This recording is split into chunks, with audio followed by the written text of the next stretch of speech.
All right, yeah, thank you very much.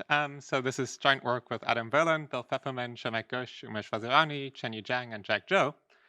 And even though this is the crypto session, really our motivation here is from Hamiltonian complexity. And the kind of generic question that we ask in Hamiltonian complexity is, if I give you a classical description of some local Hamiltonian, how hard is it for you to determine sort of some physically interesting property of its ground state? The most well-studied of these properties is just the energy of the ground state, so the energy, ground state energy of a local Hamiltonian. And here the answer to how hard is it to determine this is given by this famous result of Kitaev, who proved that it's QMA hard to distinguish between high and low energy Hamiltonians for some sufficiently small gap between high and low energy. But the energy is not the only interesting property that you can ask about. And what we do in this work is kind of ask the same question, but for entanglement. So if I give you a classical description of a local Hamiltonian, how difficult is it for you to decide how entangled the ground state is? And what we prove very informally is that it's LWE hard, and I'm going to explain this, to distinguish between Hamiltonians whose ground states have either what is called quasi-area law or volume law entanglement. Okay, so there are like three terms here that you might not know. The first is LWE hard. This means it's as hard as breaking learning with errors, which is a standard post-quantum cryptographic assumption. And quasi-area law and volume law I'm going to explain on the next slide. For now, just imagine that quasi-area law means like very little entanglement, and volume law means as much entanglement as a hard random state would have. Okay, so let's be a bit more precise about what we call the learning ground state entanglement structure problem. So we consider two families of Hamiltonians. Let's call them H low and H high. And H low here are meant to be the Hamiltonians whose ground states have low entanglement, and H high are meant to have high entangled ground states. So how do we sort of quantify how entangled the ground state is? Well, we imagine putting all the qubits, so the n qubits that this Hamiltonian acts on, we imagine putting them on a line. And I want to stress that these are not 1D geometrically local Hamiltonians. So this line structure is not inherent in the Hamiltonian. We just sort of put the qubits on a line by fiat. And quasi-area law now means that if I take any cut in this line, so I bipartition the qubits sort of in a geometrically local way, then the entanglement entropy across this cut is bounded by some polylog factor, which is why this is called quasi, times the area of the cut, which is why it's called area. And the area of a cut is just how many cuts I do in 1D. So here the area where I just do a single cut, the area would be 1. Okay, so that's what quasi-area law means. Volume law means that the entanglement entropy across such a cut should scale like the volume of either side, which in this case is just, the length of the line. It's order n. Okay, so the other thing I should say is that these entanglement bounds, they hold across all 1D cuts in the system simultaneously. This is the sort of typical kind of thing that you look at in condensed matter physics. Okay, so these are these high and low entanglement families of Hamiltonians. And now what we want to ask about is, if I give you a classical description of a Hamiltonian from one of these two families, which family does it actually belong to? And we'll abbreviate this as the LGSES problem, learning ground state entanglement structure. Okay, so that's the problem that we study. And what we prove about it is that it's hard. More precisely, what we prove is that if I give you a description of a local Hamiltonian, and in addition, I also actually give you copies of the ground state of the Hamiltonian, this is something that you wouldn't get in the standard local Hamiltonian problem for energy, then it's computationally hard to determine whether these ground states have quasi-area law or volume law entanglement under a kind of exponential version of learning with errors, which means it's sort of exponentially hard to solve. It requires exponential time. Okay, we can also phrase this in terms of this LGSES problem, where we prove LGSES is hard for quasi-area law versus volume law entanglement under this exponential LWE assumption. Now, if you are bothered by exponential LWE, which is slightly sort of stronger than is usually assumed in crypto, and we do also prove a slightly weaker result from standard LWE, where we prove hardness for not quasi-area law, which would be polylog n times area, but n to the order like n to some arbitrarily small constant times area versus volume law. Okay, so depending on which flavor of LWE you believe in, you get either this sort of maximally strong or this slightly weaker entanglement gap. Okay, so that's the main Hamiltonian complexity result. Why care? So firstly, I would argue it's just kind of interesting to find out how hard it is to detect entanglement. And really here we're asking not about like teeny tiny differences in entanglement, we're really asking about sort of very broad qualitative differences in entanglement structure of the ground states. And if you're more from the physics side, you can also view this as kind of probing the limits of this condensed matter intuition that area and volume law states, they sort of look or they feel very different. And what we show is that, we don't contradict this, but what we show is that if you try to sort of stretch this intuition to quasi-area law versus volume law states, and you are willing to accept sort of unphysical Hamiltonians, then the intuition breaks down because we show, these states, they are in some sense very different, but they look or feel the same to a computationally bounded adversary or observer. If you're more from the algorithm side, you can also view this as putting limitations on algorithms for learning qualitative properties of states. So over the past couple of years, there has been a lot of work on learning phases of matter. If you want achievability results in this direction, you can check out this talk on Thursday. And what these results show is basically, at what point do these algorithms have to stop working necessarily, or kind of approaching the boundary of what you can and can't learn in terms of qualitative properties of states from both directions. Okay, so that's all I want to say about Hamiltonian complexity. And now I want to explain how we actually prove this, and this is where the crypto comes in. And specifically, this is based on a primitive that we call public key pseudoentanglement. And I just want to take a few slides to explain this concept of pseudoentanglement without yet making it clear how it's related to these Hamiltonian complexity applications. And then we'll go back to Hamiltonian complexity towards the end. Okay, so this notion of pseudoentanglement, or at least the word, was introduced in this paper by Aronson, Berlin, Pfefferman, Ghosh, Vazirani, Zhang, and Zhou. And what they constructed are quantum states with quasi-area law and volume law, so this very low entanglement or very high entanglement quantum states, such that if I give you the quantum state as a physical system, I hand it to you or I hand you many copies of it, then it's hard to determine which of the two states it is. So it's hard to determine the entanglement structure of these states. And this looks pretty related, like it's talking about indistinguishability between quasi-area law and volume law states. So you might wonder, is this directly useful for the kind of Hamiltonian complexity result that we want? The answer is no, because the input model here is really fundamentally a quantum input model, right? It's asking about a case where I give you physical quantum states that differ. Whereas in Hamiltonian complexity, the input model is fundamentally classical, right? This is what we want is ultimately a level, sort of the indistinguishability in Hamiltonian complexities at the level of strings, right? The classical descriptions ought to be indistinguishable, not the quantum states themselves. So at the very least, what we need if we want to use this kind of notion for Hamiltonian complexity, we need a version of pseudoentanglement where these states remain indistinguishable even if I also hand you a classical description of the state. Still not clear that this is sufficient, but this seems intuitively like the kind of minimum requirement.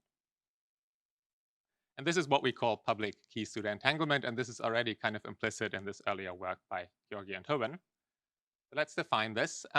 Now, instead of talking about indistinguishable quantum states, we'll talk about indistinguishable quantum circuits, which are classically described objects. So we'll have two families of quantum circuits. Let's call them C high and C low. And we say these are pseudo-entangled with an entanglement gap F versus G if two facts hold. Firstly, we want that the output states of the C high circuit should have high entanglement, meaning it's above this function F. And the C low circuit should have low entanglement, meaning it's below this function G. And this should hold across some set of cuts. Typically, we arrange them on 1D, as I said, and take geometrically local cuts, but you could, in principle, decide on your favorite set of cuts. So this is the kind of entanglement gap part here. The other part is the pseudo part, so we actually need to hide this entanglement. And now, because this is public key, the public key you should imagine as the circuit, What we want is that if I now give you the classical description of these circuits, then it's computationally hard to tell whether it's a high or low entanglement circuit. Okay, so note that this is strictly stronger than this private key notion, because if I give you the circuit, you can certainly make the state and try to distinguish what the entanglement structure is based on the state.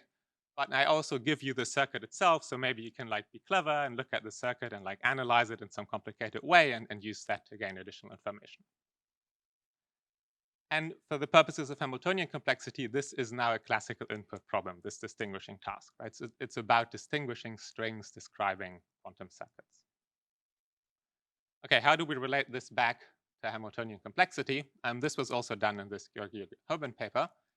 And what they do is they take pseudo-entangled state preparation circuits and they just run it through a Kitaev clock construction. So if you haven't seen the Kitaev clock construction, what you need to know here is it's some kind of map that takes a quantum circuit and outputs a local Hamiltonian such that the ground state of the local Hamiltonian in some sense encodes the computation done by the circuit.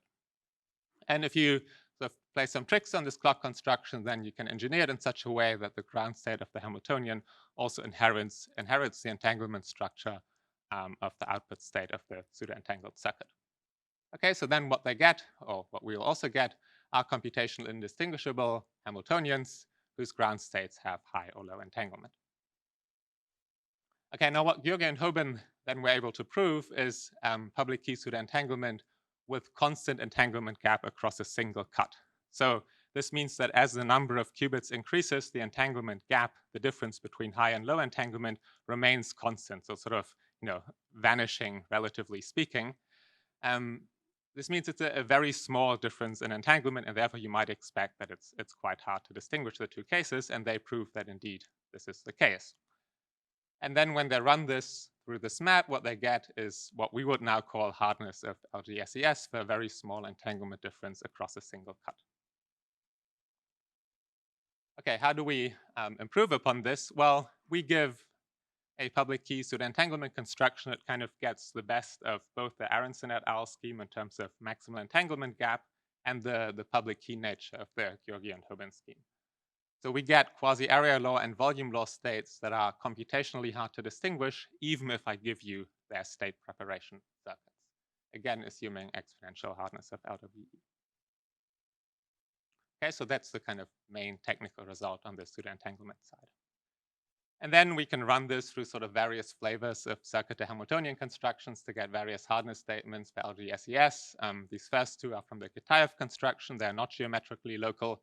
Maybe more interestingly, we also have a kind of customized version of the Aharonov et al. Construction from the adiabatic computation paper that does get us 2D geometrically local Hamiltonians whose ground states have this kind of property, except that here it doesn't work for generic cuts. So the entanglement structure is kind of a little bit unnatural from a physics point of view. Okay, so in the remaining couple of minutes, I want to explain how we construct this pseudo-entanglement. And we construct it from a type of state that's called a binary phase state, which is just a superposition over all basis kets where in front you put plus or minus 1 according to some function that I'm going to call p of x. So x here is a bit string.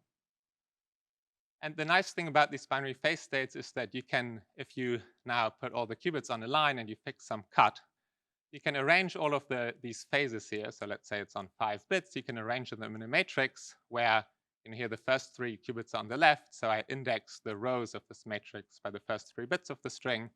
And then I index the columns by the last 2 bits. Okay, we call this the T matrix for no reason.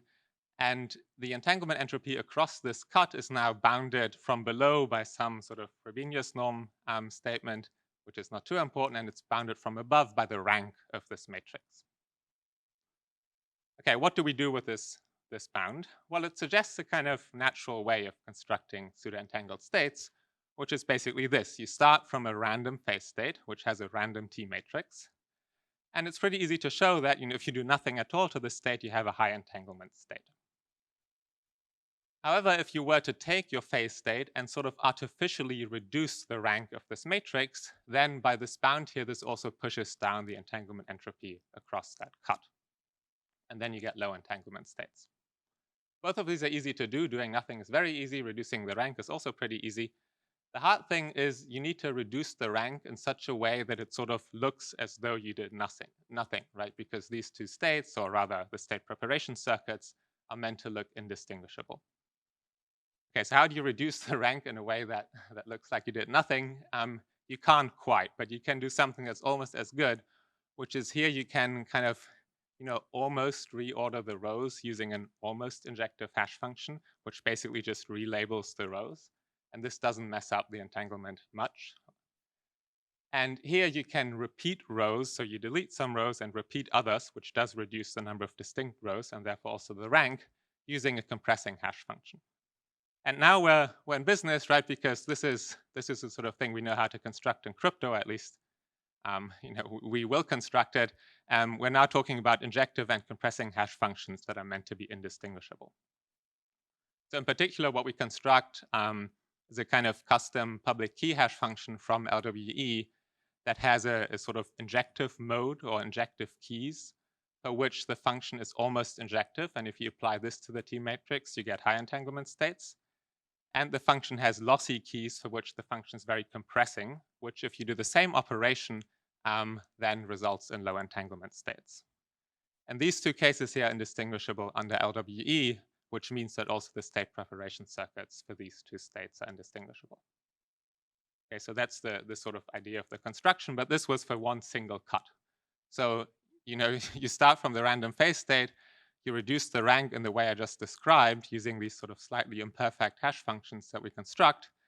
And now you've reduced the rank across one cut and you redo the procedure across all the cuts in 1D. So in particular, you sort of start with the rightmost cut, smash down its rank, go to the next cut, smash down that rank, go to the next cut, smash down that rank, and so on. And once you're done, you've smashed down all of the ranks. Now it's low rank everywhere, which is what you wanted for your sort of area law, quasi-area law states. There are like a couple of technical issues here. One is if you do this repeated procedure, you better make sure that if you smash down the rank across future cuts, that you don't sort of re-increase the rank across past cuts. This is fairly easy to deal with. The worst problem is that these hash functions that we construct in the injective case are not actually injective. They are sort of kind of injective to some extent. And if you repeatedly apply them across all cuts, in principle, these imperfections would compound and actually sort of reduce the rank too much, even in the supposed high entanglement case. So we do some sort of fairly annoying statistical analysis on this to show that, in fact, these imperfections are kind of randomly distributed enough so that they don't compound too badly, and that the high rank case stays high rank the high rank case stays high rank even after this repeated application. Okay, so let me sum up. We introduced this learning ground state entanglement structure problem, which is if I give you a description for local Hamiltonian, what's the sort of qualitative structure of the entanglement of its ground state? And what we prove is that this problem is hard if you're asked to distinguish between quasi-area law and volume law states, which are sort of as far apart, more or less, as you could hope. And the main technique is this notion of public key pseudoentanglement, which we then combine with various circular Hamiltonian constructions. There are a couple of open directions here. One is just improving pseudoentanglement constructions themselves. So, for example, you could think about some kind of notion of trapdoor pseudoentanglement. Rotem, Anna Friedman, Zvika Berkowski, and Tomáš Vidik also have a sort of alternative definition of pseudoentanglement that's more motivated by the Shannon theory or LOCC side. And their notion is private key, but it would be interesting to see whether you can make some kind of meaningful public key construction under this definition of pseudoentanglement. And also the current construction is fairly involved to a degree that's a bit unpleasant. So we would hope that we can also find sort of more straightforward constructions in this repeated rank reduction procedure. On the sort of more physicsy or Hamiltonian complexity side, the Hamiltonians that we currently get out are not terribly physical. Like if you went over to the physics department and told them about these Hamiltonians, they wouldn't take you very seriously necessarily. So we would want more physical Hamiltonians. And really currently the problem is that we have these circuits and we run them through circuit to Hamiltonian constructions that come from showing QMA hardness results. And these circuit to Hamiltonian constructions just sort of happen to also preserve entanglement structure. But in our case, we don't care about QMA hardness, we do care about entanglement structure. So if we actually did the work of coming up with some sort of custom circuit to Hamiltonian construction that was focused on getting geometric locality on the Hamiltonian while preserving entanglement structure, then it seems plausible that you could get much more physical Hamiltonians for which this LGSES problem is still hard. And then you would get much closer to really probing this condensed matter intuition. And finally, this notion of pseudoentanglement is very new. There are potentially many other applications that we haven't thought of. So if you can think of any, then you should let us know or write a paper. All right, thank you.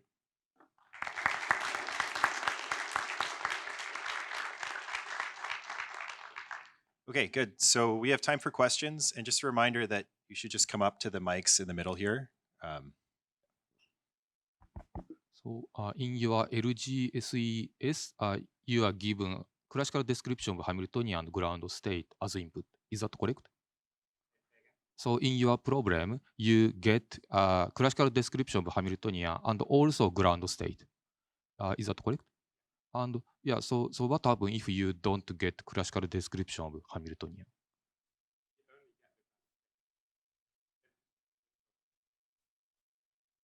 So if your input is only ground state, in this case, is that still LWE hard?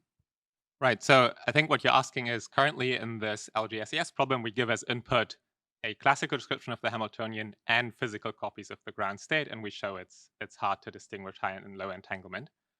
Now, of course, from this, it follows if I only give you one or the other, it's still hard. Like in our case, I sort of make your life as easy as possible by giving you both the description and the ground state. If I just gave you the ground state, then you're sort of more back to this private key notion of pseudoentanglement from the Aronson et al. Paper, because then it's really just about I give you a state and you try to determine the entanglement structure. If I only give you the classical description, then of course it remains hard. What's kind of interesting is that in the case where I give you both, we have a very good understanding of a sharp transition between where it's easy to solve this problem, which is up to order log n versus volume law entanglement. And then it suddenly becomes hard at poly log n versus volume law. If I only give you the classical description, we still know it becomes hard at poly log n versus volume law, but we don't know that it becomes easy at log n versus volume law. So that's another open question, determining sort of where the sharp transition in hardness is for the case where I just give you the classical description. Yeah, so I don't understand why you think giving classical description of Hamiltonian as an additional hint makes problem easier, because in general finding ground state is QMA complete. Yeah, so firstly, the Hamiltonians that we get are kind of special because they come from a circuit Hamiltonian reduction. And these Hamiltonians have the special property that finding the ground state is easy.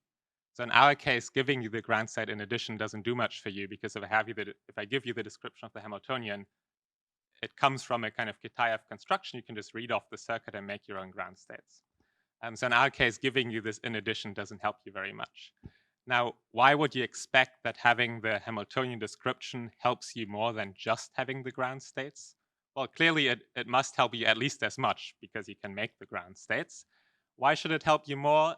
This is sort of the intuition that I gave earlier for why public key pseudoentanglement is stronger than private key.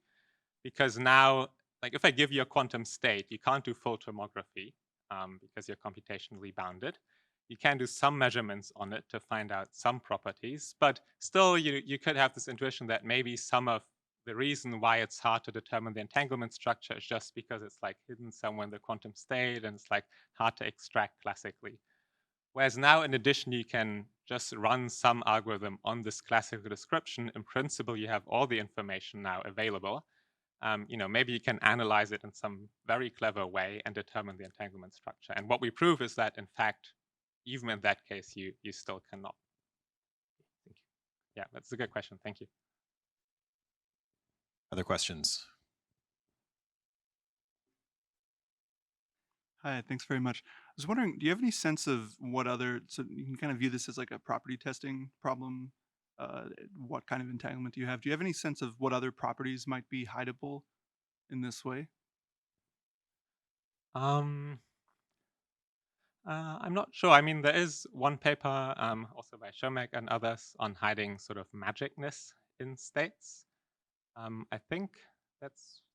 I don't know. Can you think of any other properties? Well, maybe I can just comment. This feels like a tiny, if you'll humor me, a tiny bit like Scott's question about peaked distributions in circuits. So you have some classical description, these things, just looking at the classical description, it's unclear if the quantum result has a property or not. Um, so I agree. It has a sort of morally a similar feel to it. I'm not sure whether there's any genuine connection, but I also haven't thought about it. thanks. But yeah, it's worth thinking about. So we'll just take one last question. Go ahead. Thanks for the talk.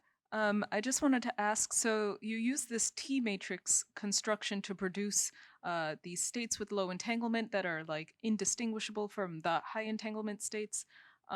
So could you phrase that? Is there a way to phrase that in the language of the physical entanglement properties, like where you're hiding that information, and can you potentially use that to generate such states using, a different procedure?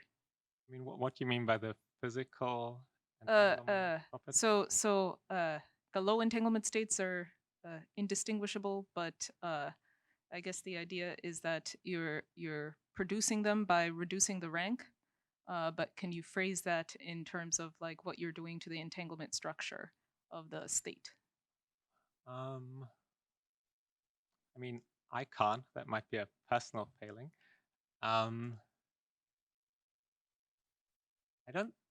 I'm not sure there's any really good physical intuition for like where the entanglement goes. I guess one way of viewing this, if you don't like this like recursive procedure, one alternative way of viewing the construction of these states is that you have the binary phase state, and you're trying to construct some phase function p which is low entanglement, and some other phase function for which it's high entanglement. And you just need to come up ultimately with a clever construction for this phase function. And this recursive procedure that smashes down the rank of this T matrix, ultimately it just kind of some clever recursive procedure for constructing this phase function. And it does it in a way that the phase functions are indistinguishable in the high and low entanglement case.